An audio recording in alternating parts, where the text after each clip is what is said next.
Now we are going to talk about the material slips. We so far defined a material and we have to do some transactions on that material. Some transactions can be intercompany transactions like within warehouses, production, usage, etc. All these transactions are done in material management transactions material slip. There are few material management slip types. They are used to classify transactions. So they are scrap slip. It is used to record the scraps occurred during production or due to any other reason. For example, you can cheat and tell that you can do a scrap slip. That means you lost some of your materials. Then you can do usage slips. Then you have the usage slips. That means it is used to record the usages occurred during production. Input from production slip. It means there is some input coming from production unit. That means something has been produced. Then we have period opening slip. It is used to record the inventory information on the first use of the application. Warehouse transfer slip.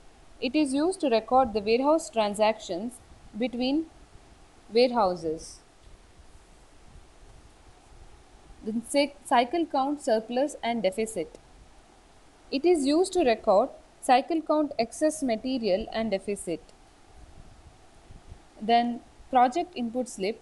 It's used to record the project output information if the material is used in projects.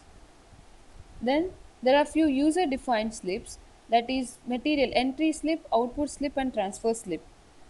It's a slip type used to record the company specific material transactions other than standard material transactions. For example, 5 input and 5 output slips can be defined by the user. Let me show you to create one material slip.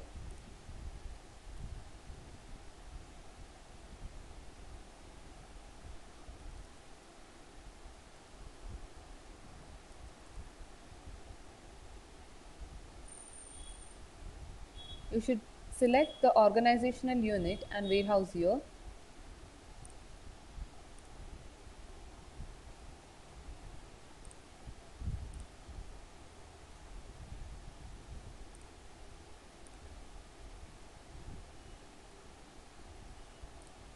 You can enter the code.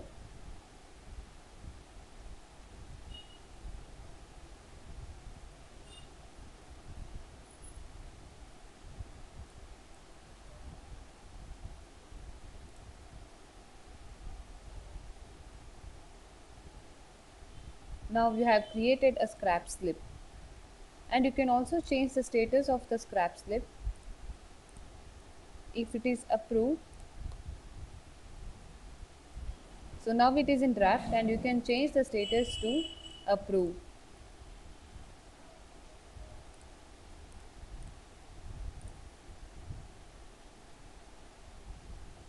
So this is how you create a slip, material slip, and change the status.